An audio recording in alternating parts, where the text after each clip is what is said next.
inta aysan isugu tagno waxa la qorsheeyay shaqaalaha marka hore jidka lagu qaadanayo shaqada oo shaqaaluhu inuu noqdo tartan xor oo loo tartamo tusaale yar baan idinsiinayaa sida wari qaranku nin wali u sheegsan yahay isla malaha wax suurtooy baayaan cusbitaalka Hargeysa oo ka weyn dalka ayaa muddo wax lagu jiray in dib loo hagaajiyo maadaama ay cusbitaalka gobolada dhammayska yimaadaan deetana waxa la yiri waa in la sameeyaa dadka hogaaminaya ugu horeeya ee cusbitaalka maari waa gudoomiyaha waa ku xigeenka waa ka shaqaalaha waa ka qaybta daawooyinka waa ka qaybta dhakhaatiirta waxa la isweydiiyay sideen ku sixi karaa waxa loo tartamo waan go'aamin sharciga caynkaas caasimadana waxa wal oo dadka la doonayaba waa in lagu tijaabiyaa waayo dalka oo dhammi badankiisu caasimadu isugu yimid afrikana waxa lagu xantaa caasimada wax liqa oo caasimada qura ka sharinta kale waa leeylooba had iyo jeer dadka caasimadaha deganina waxay ku cawdaan annaga ayaa ku dulmanoo waxay baa naga dhaxeeyaa biyihii baa lagu cunay shaqadii baa lagu celiyay iyadoo taas murankaasi jiro waxaan ogaaminay in toddobada xil ee waaweyn oo kuwa dawladda ugu mushaahara badan in tartan loo galo qaranka oo dhan halkaynu joognaan ku sheegayaa maalinta u horeysay waxa ii soo baxay phenomenada inaynu daweyno waxa ii yimid degmooyinka Hargeysa oo dhan rag ka socda oo odayaala nasiib wanaag hablu kumay jirin waxay yiraahdeen madaxweyne waxa tidhi hal lagu tartamo cusbitaalka yar Hargeysa dhalinyarada Hargeysana meel la gobolada uga shaqatay karta labadaba marka hore mushaara ku filan ma siiso inaan kaanu ceergabo diraadee ma masruuf kara anagu ama inaan taano diro talabaad ma Hargeysa qura lagu tartamay dad qura lagu tartamo waxay ahayd jawaabtii igu fududeyd ee ka jawaabay wax la weydiiyo waxaan ku oraa aad iyo aad baan ugu faraxsanahay idinkoo shantii xaafadaha Hargeysa in ay timaadeen waayo haddaan maanta la oran lahaa kuwa la bedelayaa xaafadu la gaar bay igu ma lahayd annaga inaan kayaga ayaan la taabanin annaga inaan kayaga waa horumar qaran ku gaaray inay Hargeysa taa war maxaanu yaala maanaga baad wada socona baritaan burca u bedelaya oo boor u bedelaya inamadiina mushaharada weyn dawladdu siisaa meel walba saasay ugu daynaysaa waxaana noqotay talaabo la mahadiyay oo dhakhtarkii hogaamiye dad aqoon waxaanu sameynay barnaamijka tirakoobka shaqaalaha qaranka shaqaalaha dawladda xukuumadda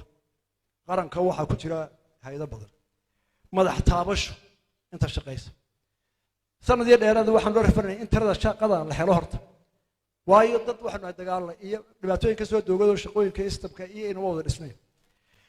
waxaanu eegnay waxaanu dib u eegis iyo casriyeyn ku sameynay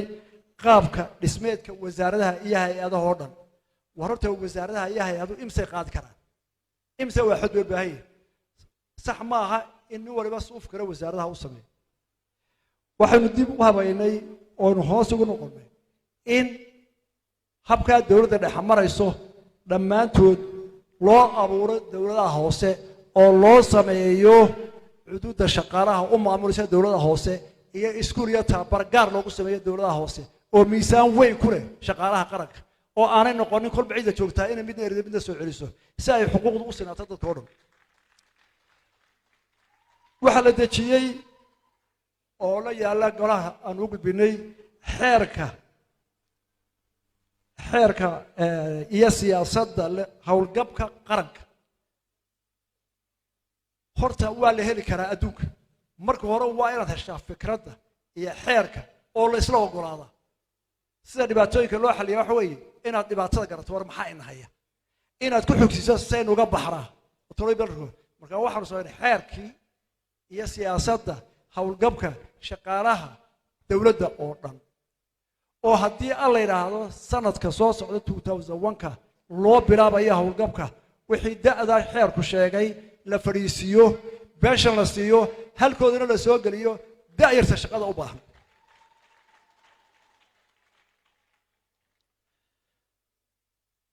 si aynu u hubino inuu inoo hirgalo hawlgabka shaqaaluhu iyo ciidamadu sanadka soo socda ee 2001 iyo 2002 shaqaalaha hawlgabka ee shaqaalaha madaniga ciidamada ma aha dhammaantood hawlgabkoodii waa diyaar inta hawlgabaysa kharashkoodiina waa loo hayaa oo qaranku uu diyaariyey waxa ku xiga markaa in ciidamadana sidoo kale hawlgabkoodii loo diyaariyo oo la socda kan dhaqaalahoodina inta badan loo hayo oo haddii la yidhaahdo ugu dambayn sanadka soo socda loo bilaabi doono qodobka afraad ee aanu doonayno inuu ku saxno inuu dowladnimadeenu noqoto mid hufan oo la wada leeyahay qof waliba aaminsan yahay halkay ka qaldantayna la sixi karaa waa hanti dhowraha guud hanti dhowraha guud wuxuu ka mas'uul yahay inuu qaranka hantiisa ku ilaaliyo madaxweyne ilaa waashmanka ugu hooseeya waa mas'uuliyad saaran cidda xilka haysa ee hanti dhowraha guuda oo qaranka sugayo haddaba si taa loo fuliyo waxaanu ku soo kordhinay hawshuu qaban jiray ee loo yaqaanay hanti dhowraa galay xarig cas buu ku dhajiyey ina habeel baa la xidhayaa odayaal soo gurmadaan fiidiyaha waxa la doonana isugu yimaado oo la ordo waxay noqotay dhibaato u baahan mujtamaca marka hore in loo sharaxo qofku wuxuu qabanaya xaq loogu leeyahay waxaanu samaynay ku dhaqanka shuruucda hanti dhowr markuu baada u yimaado wasaarad ama hay dowladda ka mid ah iyada oo dastuurku sidoo kale yahay loo gudbi doono waqtigeeda hay-adaha gaarka loo leeyahay oo dhammaan wixii maamul iyo dhaqaale qaranaya waa isku mid sida dastuurku qoraaye iyagana lagu dabiqi doono inkasta ay gudahooda ka samaystaan haddana marka uu baarayo meesha waxa la bilaabayaa intaan la oran ma lacag baad cuntay mise maad cunin ma hanti baad dhacday sharcigii ma dabaqday hadduu qof ila sharciyada ma aqaano iyana waa hawl kale yaa geeyay qof aan sharcigii loo soo dhigin meesha waa in qofkii leega waar ya inaanay dowladda noqon ninkii carab kalaa ardayga yidhi raadheh waad raadhaan waan carab laahay adigu raadheh qofkii waa la bara sharciga iyo waxa laga doonayo uu ogyahay marka hore marka waxaanu baaraynaa koow markuu yimaado auditku sharcigii ma la dabaqay waxa kaloo loo eegayaa wax aynu ahno ma la fuliyey habsaabin u socodkii sharciga loo raacay weli qofkii lalahaa waxbuu maynaan gaarin waayo xuquuq buleey waxa weeye qofkii ma la fuliyey sidii loogu talagalay shaqadii loo socdo ninka madaxdii mas'uuliyadiisii ma qaatay ka ku xigaa ma qaatay 3 bilood ma kantaroolay ma qabtay markii qaladka la galayay ma la saxay labada marka la fuliyo wado ayaa loo tagayaa qaranka maxaa ka maqan iyo eedale taasina noqon mayso qofka oo qura cidii dayaca gashada oo dhan ayaa u taala waana hab cusub oo imika la baasgareeyay golaashu la baasgareeyeen laguna fulin doono sida habtada qaranka loo baaray qodobka shanaad ee ugu dambeeya inaynu maamul wanaagsan samaysano waxa weeye waaxda garsoorka haddaynu intaa hore oo dhan soo dadaalay waxa loo baahan yahay qodobka kale ee dadweynaha iyo dowladda u baahan yihiin marka la isqabto ama qaranka laga gala dembi ama qof tirsado dembi ama koox tirsado dembi in lagu gafay waxay xaq u leeyihiin inay helaan cadaalad sugan bini aadmuna intii uu jiray wuxuu ka hadlayay cadaalad waxaana la ogaaday cadaaladda ilaahay uun baa sugi kara laakiin waxaynu u baahannahay bini aadmigu dadaal weyn oo aynu 90% ku dhowaano inaynu saxna cadaaladda iyo in ka badan inta bini aadmi dadaal kara si taa loo helo waxa ugu dhib badan qodobka aynu aad iyo aad ugu rafano dadkoo dhamina la rafanayo dawlad walba dhibaato haystaa waxa weeye laba halba is haysto iska soo horjeeda oo ay cadaaladana haysta miisaankeedana ku dhaareen cadaalad ha furisto waxa weeye qofka muwaadinka ah ee ilaahay karaameeyay ee quraankiisa uu ku sheegay bini aadmiga ugu karaamo badan waxa ifku nool wuxuu leeyahay xuquuq dhowrsoon oo la taaban karin oo diinteenu ugu horeysa wixii taa sheegay caalamkuna nagu daday nafta biraad weeyna la gooyn sharaftiisa inaan meel lagaga dhicin ama hantidiisa inaan la dhicin wama adraaka inta la ilaaliyo oo la sugo iyo in nabadgeliyada qofka iyo qaranka la ilaaliyo labadaas ay dhibaato ka dhex joogtaa mar walba caalamka la joogno sababta oo ah dhibaatooyinka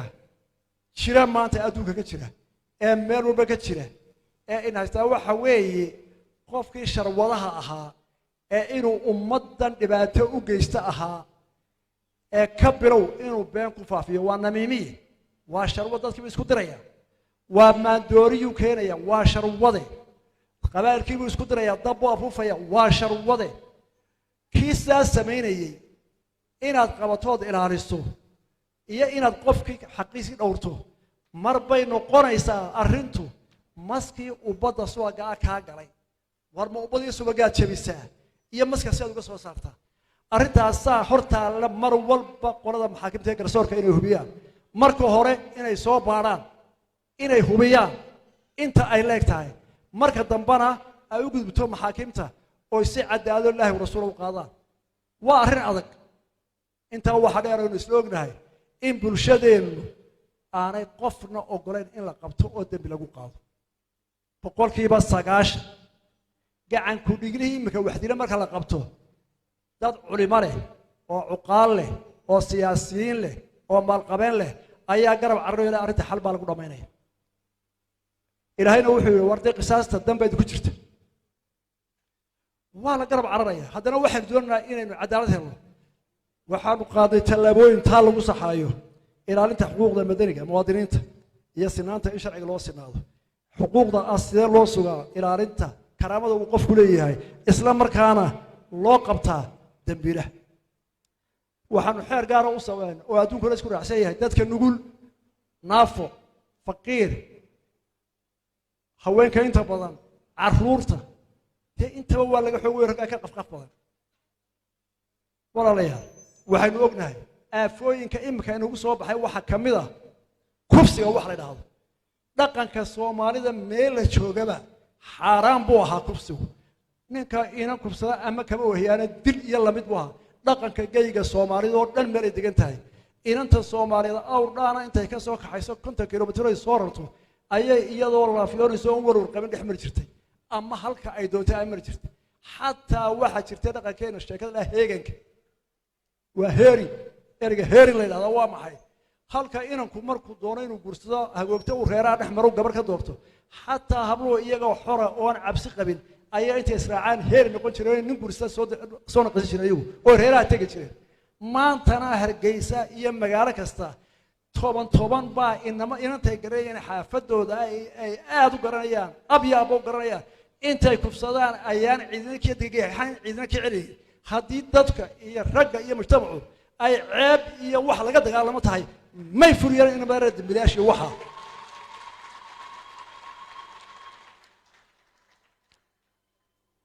كقدرت مركز تاسد عضو كفش قاسد عو وار أي نورون سو شجنا إنت سو أضي يا إنت سو نن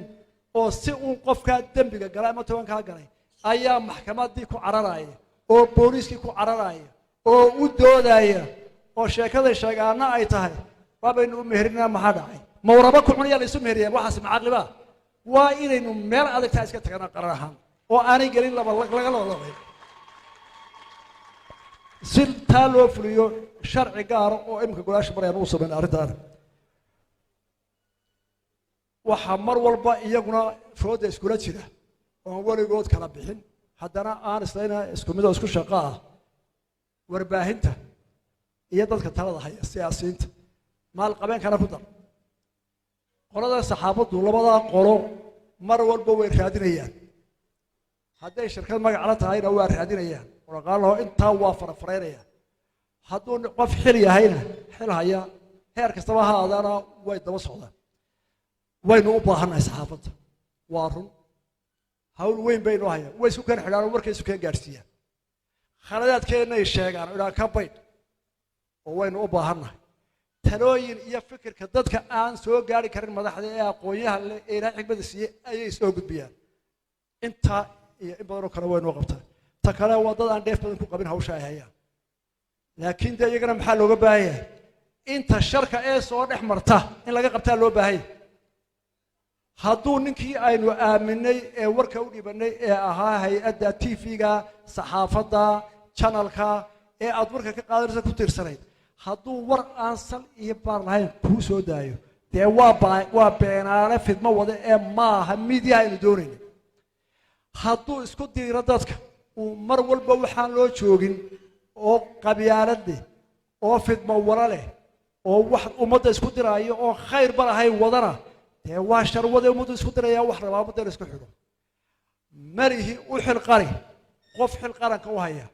caaqil suldaan dhaqaale leh sheekh caalima siyaasi xildhibaan wasiir madaxweyne tilmaantu sida xadiiskeenu lagu sheegay marna waa nasteexo oo waxay toosinaysaa marna waa fidmidii cadaabad waxa wanaagsan inaad qofku intuu leeyahay u sheegto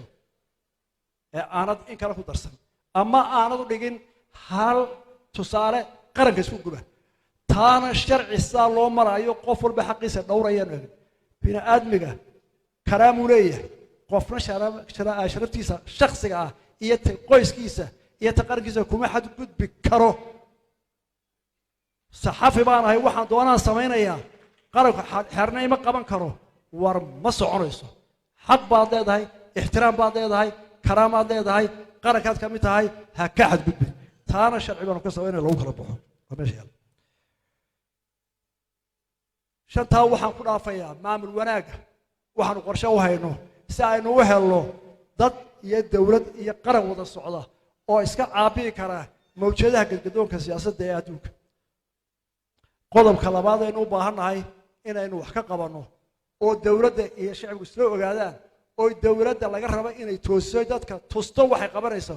waa dib u habeynta habka dhaqaalaha loo maamulo dalka ee qaranku hayo waxaad maqashaan in badan mashruuc la yidhaahdaa dib u habeynta ama casriyeynta dhaqaalaha dalka oo xeerar badan leh oo habka loo maamulaya oo ay naga caawiyaan baanka adduunku oo aqoon iyo dhaqaalaba inagu hirgeliya nidaamkaasi markaan soo koobo 3 qodob buu inoo fulinaya marka hore in dhaqaalaha qaranku noqdo daafuraan oo saxafiga iyo qofka research sameynaya iyo qofka u baahan mid walba u arki karo dhaqaalaha soo loo maamulo ee aanay ahayn wax madaxweyne ama wasiir maaliyadeed ama nin kala jeebka ku haysto oo uu qarsan karo xaq baan loogu leeyahay in la yiraahdo miisaantiisa tiraahday siday u baxday halkay martay taasoo daafuran baa la wadaa waxa lagu xoojinayaa si taa loo helo shuruucda kasta ko inay marto qaabka tiknoolajiyada casriga cusub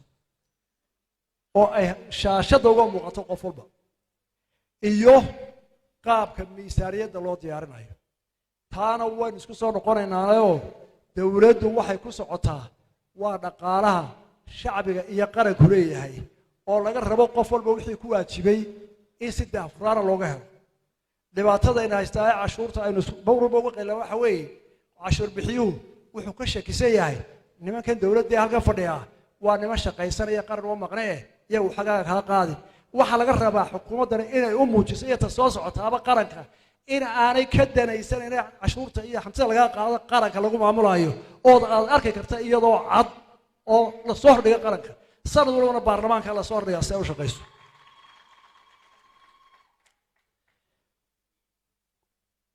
taa ku dheeraan maayo intaasaan kusoo koobayaa waayo waa mashruuc aad u ballaaran oo 10 sano socday dawladdii hore kulmiyaa bilowday 4 sano ay waday anana wali waanu wadnaa waliba wax laga yaabay dhowr soo dumar socoto waa mashruuc ugu ballaaran sidii loo heli lahaa taa in isweydiinayno ta saddexaad aanu u eegnay inay tahay ta aynu ku noqonayno qaran midaysan is-aaminsan wax wada qabsanaya oo meel wada jeedo wada tallaabsanaya waxa weeye midnimada qaranka iyo isbeddelka aragtida bulshada midnimada qaranka iyo bulshadeena oo ra'yigooda wax badan iska bedelaan 18 sano ee u dambeysay shacabka Soomaaliland waxa uu ku jiray geedi iyo isbeddel bulsho oo ay kaga guurayaan nidaamka ku salaysan qabaylka una guurayaan qarannimada iyo dimuqraadiyadda ku salaysan nidaamka axsaabta badan isbeddelkaasi arrin sahlan ma aha waxaynu u baahanahay waqti sabir iyo tacab badan mujtamac kasta waxa ay ku qaadataa waqti badan iyo dadaal xoogan si ay uga guurto dhaqankeedii soo jireenka ahaa boqolaalka sano una guurto hab dhaqan ka gedisan keedii hore sidaasay muddo inoogu qaadanaysaa hirgelinta tartanka axsaabta badan iyo dimuqraadiyaddu dastuurka jamhuuriyadda Soomaaliland wuxuu ina farayaa ku dhaqanka sarreynta sharciga nidaamka suuqa xorta ah iyo oo dheeli tiran nidaamka sanduuqa xorta ah oo dheeli tiran iyo madaxda dawladda oo ku timaada xukunka doorasho xor iyo xalaal ah oo muddaysan oo daahfuran inkasta oo ay jiraan dhaliilo iyo duruufo keenay oo ku jira doorashooyinkeenna sida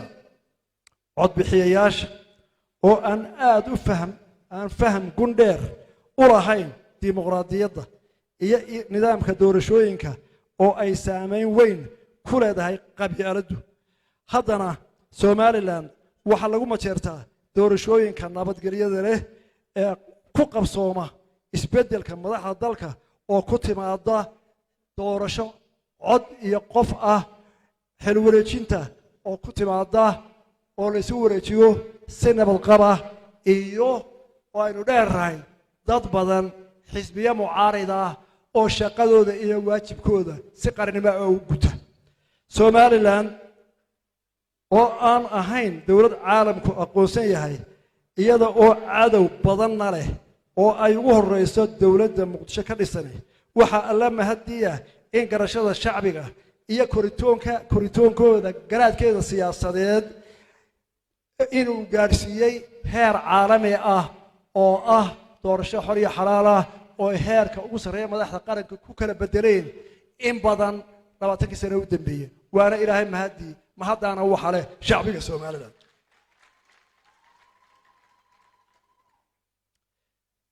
si aynu taa u sii xoojino oo bulshadeenu isu fahamto waxaynu u baahanay waxaynu doorashadeenu waxay leedahay dhaliilo haddii aan doorashada iyo madaxaynu dooranay iyo qaranku isku mid ahaanaysa aaminsan kara sheegayna socon mayno si taa loo helo waxaanu eegnay saddexda qodob in laga saaro laga daaweeyo bulshada waa qabyaaladda iyo in dadka codbixiyaasha doorashadu qiimaheeda la baro iyo in qarannimada si taa loo deero waxaanu sameynay in dadka la baro dastuurka iyo shuruucda dalka waxa la sameeyay barnaamij ay ka mid yihiin barnaamijka waa dantaade bara dastuurka baro oo ka baxa miidiyaha idaacadaha oo dhan wuxuu tarayaa qofku markuu dhageysto ilan dastuurku muxuu yahay inta badan bulshada ma taqaano ama iskuulo ma gelin wuxuu garanayaa siday dawladdu u shaqeyso oo ta ugu horeysa wuxuu baranayaa waxa loo ogolyahay sharcigu ogolyahay iyo waxaan loo ogolayn wuxuu baranayaa xaqiisa soo doontaa iyo seen u dooran karin waxaanu ku daraynaa oo hadda barnaamijka kala diyaarkayna waxa weeye waa barnaamijka sharaxaya dastuurka iyo sharciyada ka farcama boqolkiiba 9 dad badan hadday dhibaato kasta gaadho maba hadli karaan meel dhaqaaqaanba ma hay waxay u tagaan caaqilkooda caaqilkuna ma yaqaan shuruucda dawladda caaqilkuna wuxuu tagaa karaar yar oo afbashaaro meel fadhiyo waxa ay kala qabo kaasina uu jahawreeriya xafiiska ku waasha saaynu taa uga baxno waxaanu bilaabanaa barnaamijka ah sharaxaadda dastuurka iyo sharciyada oo waqti dheer qaadanaya waxaan ugu mahadnaqaynaa wasaaradda dastuurka iyo looyarada Soomaaliland oo dhan oo dhammaantood juhdi badan galiya shuruucda mid waliba waa inta soo buug qorshahaas ay sameeyeen oo waliba looyarada ay gareeqaanadaasi dhammaantood wax mushqaada aanay ku qaadan hawsha ay tabarruc dulkooda tahay waxaanu samaynaynaa manhajka iskuulada laga bilaabo galaaska koobaad ilaa jaamacadda ta ugu sareysa waxaynu samaynay in lagu daro barnaamijka ah muwaadinimada iyo daljacaylka oo lagu yiraahdo afka Ingiriisiga civil education waxaana ardaydu ku baran doonaan qaab dhismeedka qaranka xaqa muwaadinku ku leeyahay dalka waajibaadka dalku ku leeyahay isaga ee muwaadinka lagu leeyahay taariikhda dalka dabeecadda dalkeena khayraadka dalkeena bulshadeenu maxay isku fahamtaa maxaa ka dhaxeeya ku wada socota iyo maxay isku diidaa kaasoo qaadan doona in elementary ilaa jaamacadda lagu hirgeliyo haddaan intaa ku dhaafo waxyaalaha dawlad wanaag aanu isleenahay waa lagu sixi karaa oo ah halka aasaaska habagta isku xidhi karta mujtamaca dhibaatooyin qaran baynu hor yaalla dhibaatooyin bulsho aynu hor yaalla oo aynu u baahannahay inaanu ka wada tashanno maxaa ugu horreeya dalkeenna dhibaato weyn baa ku soo beegan aynu ognahay aynu isdhaga marayno walaalayaal dalka waxaa ka jira inuu ku soo batay maandooriyayaashu dhaqan xumadu wixii laga sarriigan jiray ee diin iyo dhaqan baa inoo ahaa oo la darjiinayo mushkiladaha ugu weyn waxaa ka mid a geedkan qaadka la yidhaahdo qaadka dhammaan dhakhaatiirta iyo jaamacadaha adduunka ee caafimaadku waxay isku raacsan yihiin inuu qaadku yahay dilaaga qofka bini'aadmiga ah oo waxyeeleeya xubnihiisa ugu waaweyn oo ay ka mid yihiin beerka iyo keliyaha iyo wadnaha iyo maskaxdaba sidaa ay tahay haddana waxaynu ku dhegannahay cunista qaadka oo in badani aanay ka waantoobin waxaa nasiib darro ah in innaga oo dhaqaalaheenna ka cabanayna haddana qaadku oo waxyeeleeya nafta iyo qoyska iyo nadaafadda qaranka iyo isku xidhka bulshada intaba waxyeeleeyo la wada ogyahay haddana somalilan sanad walba waxaynu ku bixinaa qaadka oynu ku soo iibsanaa 700 oo milyan oo lacagta maraykanka bal qof walba isweydii xoolaheenna caafimaadka talaalka waxay naga bixiyeen dawladdu inagoo kala lacag suuriya lagu bixiyo dhakhtarradeedana waxaa taageera oo qalab badan inagu caawiyaan u baryo tagnaa taadina la mid ee dawladda naga mid haddana qaadka waxaynu ku bixinaa 700 oo milyan bal caqlidaa ka warraba oo aynaan isweydiinayn waynu ku faraxsannahay waxaynu u baahannahay xeerar iyo wada jir qaranka oo dhana inaynu aafada kaga hortagno intaa waxa dheer dawladda jaarkeena Itoobiya inuu ka iibsano wax alliya waxaynu u geyno inuu ka iibsanaa ma jiro taasina waxay keentaa dheelitir la'aanta baayac mushtarka oo aakhirkeedu noqonayso saboolnimo qofkii isagu aan waxba iibgeyn wuxuu iibsadaa dhibaatada labaad ay haysataa ee soo kordhay waxa weeye maandooriyaasha xashiishad khamri kaniino iyo balaayo baas kale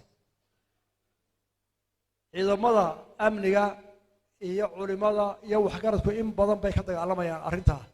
waaxda garsoorkuna tallaabooyin adag bay ka qaadaan markay hortagaan laakiin waxa xaqiiqo ah waxa jira kooxo abaabulan oo balaayada iyagu isticmaala kuwa ka iibiya kuwa ka dilaala shaydaan maroor oo dhan kooxo xoog leh oo abaabulan oo ciidamadii amnigana isku taaglaayihiin maxkamadihiina marka la geeyo waxaad arkaysaa dad u soo gurmanaya qof daroogo lagu qabtay oo waarinayo waa sidan iyo waa sidan walaalayaal aynu qaran ahaan run isu sheegno muddo dhow haddaynaan arrintaa wax ka qaban waxaynu ku jiraa marxalad ubadkeenna iyo da'deena soo socota ay naga baaba'ayaan xilkuna maanta wuxuu saaran yahay inteena nool ee xilkaska ah rag iyo dumarba waxay u baahan tahay arrin dhan oo aynu gacmaha iska qabsano ciidamada amniga iyo maxkamadaha qorshe cad baanu ka leenahay oo la dagaalanka ah oo tallaabooyinka ka qaadaan ha la isgarab taago ee waxyaalaha xun ee qaranka la dagaalamaya ayaan laga hor iman taana intaasaan ku dhaafay